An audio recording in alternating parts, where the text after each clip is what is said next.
أعوذ بالله من الشيطان الرجيم. بسم الله الرحمن الرحيم. الذين ينفقون أموالهم في سبيل الله ثم لا يتبعون ما أنفقوا منا ولا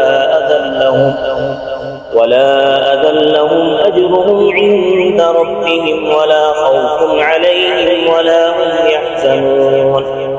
قول معروف ومغفرة خير من صدقة يتبعها أذى والله غني حليم. يا أيها الذين آمنوا لا تبطلوا صدقاتكم بالمن والأذى كالذي ينفق ماله رئاء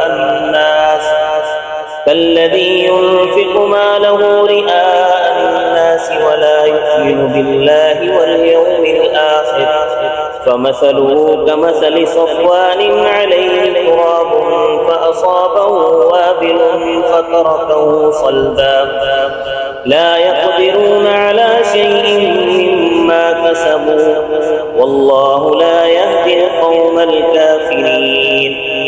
صدق اللہ العظیم. ان آیات میں صدقے کو باقی رکھنے کی شرائط کا ذکر ہے. ایمان، اخلاص، اتباع سنت، یہ کل کے درس میں نے بتایا تھا کہ یہ شرطیں ہیں قبولیت کی. صدقات کو باقی رکھنے کی شرائط یہ ہیں. یہ شرائط بڑی سمجھنے والی ہیں، یہ یاد رکھنے کے قابل ہیں. اللہ تعالیٰ فرماتے ہیں الذین ینفقون، وہ لوگ جو خرچ کرتے ہیں، اموالہم، اپنے مال، فی سبیل اللہ، اللہ تعالیٰ کے راستے میں، ثم لا یتبعون، پھر پیچھے نہ لگائے، ما، اس چیز کے، انفقوا، جو انہوں نے خرچ کی، منن، احسان، یعنی احسان نہ جتلاتے پھریں کہ میں نے تیرے ساتھ یہ کام، میں نے تجھے اتنا مال دیا تھا، یا میں نے تیرے ساتھ فلاں احسان کیا تھا، یا میں نے تیرے ساتھ فلاں بھلائی کی تھی. ولا اذن، اور نہ اذیت دیتے ہیں. مثال کے طور پر ایک شخص نے کسی دوسرے شخص کو، کسی غریب آدمی کو اللہ تعالیٰ کی رضا کی خاطر کچھ رقم اس کو دے دی. اگر اس شخص نے یہ نیکی ایمان کے ساتھ، اخلاص کے ساتھ، اتباع سنت میں کی ہے تو اسے امید رکھنی چاہیے کہ اسے اجر ملے گا. لیکن 1 ماہ گزرنے کے بعد، یا 1 سال گزرنے کے بعد، یا 5 سال گزرنے کے بعد، یا 10 سال گزرنے کے بعد، یا 20 سال یا 50 سال گزرنے کے بعد اس نے اس کو احسان جتایا کہ دیکھو میں نے تمہیں فلاں موقع پر جو ہے وہ اتنی رقم دی تھی، تو نیکی ضائع ہو گئی. اس احسان جتانے کا گناہ الگ سے ملا اور وہ نیکی بھی برباد ہو گئی. اب یہ جو احسان جتلانا ہے، یہ چاہے احسان بندہ پہلے دن جتلا دے یا 100 سال بعد جتلا دے، جب بھی جتلائے گا نیکی ختم ہو جائے گی. یہ پہلی چیز ہے. اور دوسری چیز ہے اذیت دینا. اذیت دینا یہ ہے کہ مثال کے طور پر کسی آدمی نے جس پر احسان کیا ہے، اس نے کوئی بات اس کی مرضی کے خلاف کر دی. اس نے کہا، مثال کے طور پر اگر وہ کوئی بات کر رہا تھا تو جس نے پیسے دیے اس نے کہہ دیا اچھا میرا کھا کے تم میرے خلاف باتیں کرتے ہو، یا میرے سامنے تم میرا کھا کے میرے سامنے باتیں کرتا ہے، تو ایسا کرنے سے اس کے صدقے کا اجر باطل ہو گیا. یا زبان سے تو کچھ نہ کہے لیکن جس کو پیسے دیے اس کو حقیر سمجھے. اور حقارت جو ہوتی ہے یہ رویوں سے بظاہر نظر آنے لگ جاتی ہے. رویوں سے پتہ چل جاتا ہے کہ یہ فلاں آدمی اس کو حقیر سمجھتا ہے. یعنی ایسا معاملہ کرے کہ جس میں اس کی حقارت اور ذلت ہو رہی ہو. کیونکہ اذیت جو ہے یہ قولی بھی ہوتی ہے اور فعلی بھی ہوتی ہے. تو جو نہ احسان جتلاتے ہیں اور نہ اذیت پہنچاتے ہیں، لہم اجرہم عند ربہم، ان کے لیے ان کا اجر ہے ان کے رب کے پاس. ولا خوف علیہم ولا هم يحزنون، اور نہ ان پر کوئی خوف ہوگا اور نہ وہ غمگین ہوں گے. رب تعالیٰ فرماتے ہیں قول معروف، اچھی بات، و مغفرت، اور درگزر کر دینا، خیر، بہتر ہے، من صدقۃ، اس صدقے سے، یتبعها اذی، جس کے پیچھے اذیت دی جائے. مثال کے طور پر کسی آدمی نے کسی دوسرے آدمی کو 5-10 روپے دے دیے، اور 5-10 روپے دینے کے بعد اس کو کوسنے لگا کہ اس کو ذلیل کرتا ہے کہ تو اتنا موٹا تازہ آدمی ہے، اٹھا کتا آدمی ہے، تجھے شرم نہیں آتی، تو بھیک مانگتا پھرتا ہے.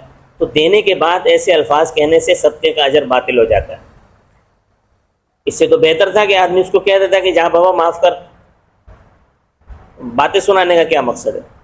ہاں اگر کسی کو سمجھانا ہی مقصود ہے تو پہلے اس کو پیسے نہ دیں، پہلے اس کو سمجھائیں، پہلے اس کو سمجھائیں کہ اس طرح سمجھائیں کہ دیکھیں آپ صحت مند ہیں، اللہ پاک نے آپ کو عذابی سلامت دیے ہوئے ہیں، آپ موٹے تازے ہیں، آپ اپنا کما کر کھا سکتے ہیں، تو یہ مانگ کر کھانا اچھی بات نہیں ہے، لوگوں کے سامنے ہاتھ پھیلانا اچھی بات نہیں ہے، ہاتھ پاؤں صحیح سلامت ہیں، ہاتھ پاؤں تمہارے درست ہیں، اس لیے جو ہے وہ کما کر کھاؤ، دینے کے بعد اذیت نہ پہنچاؤ، دینے سے پہلے اس طرح اگر اس کو سمجھا سکتے ہیں تو سمجھا دیں، لیکن دینے کے بعد اگر اذیت پہنچاؤ گے تو صدقہ باطل ہو جائے گا، ایک تو صدقہ باطل ہو جائے گا اور دوسرا دل آزاری کرنے کا گناہ الگ سے ملے گا۔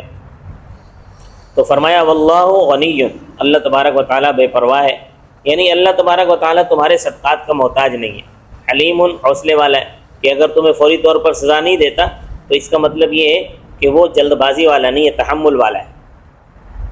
آگے مزید فرمایا یا ایھا الذین آمنوا، اے وہ لوگو جو ایمان لائے ہو، لا تبطلوا صدقاتکم، اپنے صدقات کو ضائع نہ کرو، بالمن، احسان جتلا کر، ولا اذی، اور اذیت دے کر۔ یہ تو نص قطعی واضح کر رہی ہے کہ صدقہ کرنے کے بعد احسان جتلائے گا یا اذیت پہنچائے گا تو صدقہ ضائع ہو جائے گا۔ کالذی، اس شخص کی طرح کہ یعنی اس شخص کی طرح اپنے صدقات کو باطل نہ کرو، ينفق مالہ رئاء الناس، جو اپنا مال خرچ کرتا ہے لوگوں کو دکھانے کے لیے، ولا یؤمن باللہ، اور نہیں ایمان لاتا اللہ تعالیٰ پر، والیوم الآخر، اور آخرت کے دن پر۔ یعنی جس طرح اس شخص کے صدقات باطل ہیں جو ریاکاری کے لیے صدقہ کرتا ہے، جو دکھاوے کے طور پر خرچ کرتا ہے، اس رقم اس کی طرح تم اپنے صدقات ضائع نہ کرو، یعنی اپنے صدقات دے کر پھر اس پر احسان نہ جتلاؤ، اس کو اذیت نہ پہنچاؤ، کیونکہ اگر تم احسان جتلاؤ گے یا اذیت پہنچاؤ گے تو تمہارا صدقہ بھی اسی طرح ضائع ہو جائے گا جس طرح ایک ریاکار کا ضائع ہو جاتا ہے۔ سبق کے طور پر یہ بات یاد رکھنا کہ جس کے ساتھ تم نے نیکی کی ہے اگر وہ بعد میں بگڑ بھی جائے، کیونکہ ایسے ہم نے کئی دیکھے ہیں کہ جن کی پرورش ہوتی ہے لیکن بعد میں بگڑ جاتے ہیں، تو تم نے اس پر جو نیکی کی ہے وہ یاد نہیں کرانی اسے، کیونکہ اگر تم ایسا کرو گے تو تمہاری نیکی ضائع ہو جائے گی۔ مثلا کسی ایسا شخص ہے جس کی آپ نے پرورش کی ہے، تم نے اور اس کے سامنے اس کی پرورش کی، اور جب وہ بڑا ہو گیا تو پھر اس کے سامنے کھڑے ہو کر کہو کہ آج تو یہ باتیں کرتا ہے، حالانکہ ہمارا ہی تو کھا کے تو جوان ہوا ہے، ہم نے تو تجھے پال پوس کے بڑا کیا ہے، بس اتنے الفاظ سے صدقہ باطل ہو گیا۔ آگے اللہ تعالیٰ ایک مثال کے ذریعے سے سمجھانا چاہتے ہیں، مثال یہ کہ ایک بہت بڑی چٹان ہے، اس چٹان کے اوپر کچھ مٹی جمی ہوئی ہے۔ مٹی کی یہ خاصیت ہوتی ہے کہ اگر آپ اس میں کوئی چیز دانہ وغیرہ ڈالیں تو وہ اگا دیتی ہے اسے، اللہ پاک نے یہ مٹی میں یہ طاقت رکھی ہے۔ اب وہ مٹی جو ہے چٹان کے اوپر تھی، اس کے اندر آپ نے کوئی بیج ڈال دیا، اب جب وہ بیج ڈالا اور اللہ کی قدرت یہ ہوئی کہ بارش کی پھوار پڑی اور بیج سے پودا نکل آیا۔ اب جب اس سے پودے نکل آئے تو آپ سوچنے لگے جی یہ تو اب سبزی اگ گئی ہے، یہ فصل اگے گی اور ہم فصل کاٹیں گے اور ہم یہ کھائیں گے، اس سے سبزی کھائیں گے۔ لیکن ہوا یہ کہ بعد میں اتنی زور کی بارش ہوئی کہ چٹان کے اوپر جو مٹی تھی وہ ساری مٹی بہہ گئی۔ اب جب مٹی ہی بہہ گئی تو کہاں کی فصل اور کہاں کا پودا اور کہاں کی سبزی، یعنی کچھ بھی نہ بچا، تو وہ چٹان بالکل صاف ہو گئی۔ اس طرح تم صدقہ خیرات کرتے ہو اور اس میں اگر اخلاص نہیں ہے، محض دکھاوا ہے، تو تم اس کو اسی طرح سمجھو کہ چٹان کے اوپر وہ مٹی تھی، اس پر تم نے جو ہے وہ پودا اگایا، لیکن بارش آئی وہ سب کچھ بہا کر لے گئی، مٹی تک بہا کر لے گئی، تو جو سبزی وغیرہ جو تم نے کاشت کی ہے وہ اب تمہیں کوئی فائدہ نہیں پہنچا سکتی۔ تو احسان جتانے کی اور اذیت پہنچانے کی جو یہ بارش ہے یہ آئی اور سب کچھ جو صدقہ خیرات تھا یہ سب ضائع کر دیا اس نے، یعنی وہ فصل جو صدقہ و خیرات کی صورت میں آپ نے کاشت کی تھی وہ ضائع ہو گئی اور تمہارے ہاتھ کچھ بھی نہیں آیا۔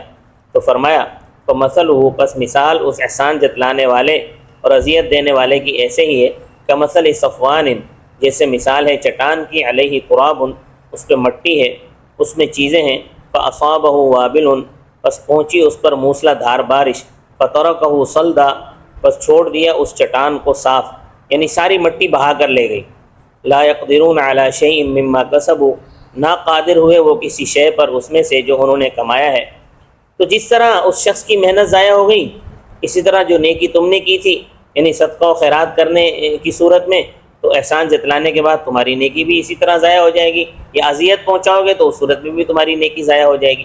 واللہ لا یہدی القوم الکافرین، اور اللہ تعالیٰ جبراً ہدایت نہیں دیتا کافر قوم کو، یعنی اس نے انسانوں کو اختیار دے دیا ہے، فمن شاء فلیؤمن ومن شاء فلیکفر، بس جس کا جی چاہے ایمان لائے اور جس کا جی چاہے وہ کفر اختیار کرے۔ اللہ تبارک و تعالیٰ زبردستی کسی کو ایمان لانے پر مجبور نہیں فرماتے۔ اللہ تبارک و تعالیٰ مجھے اور آپ کو عمل کی توفیق عطا فرمائے۔ وما علینا الا البلاغ المبین۔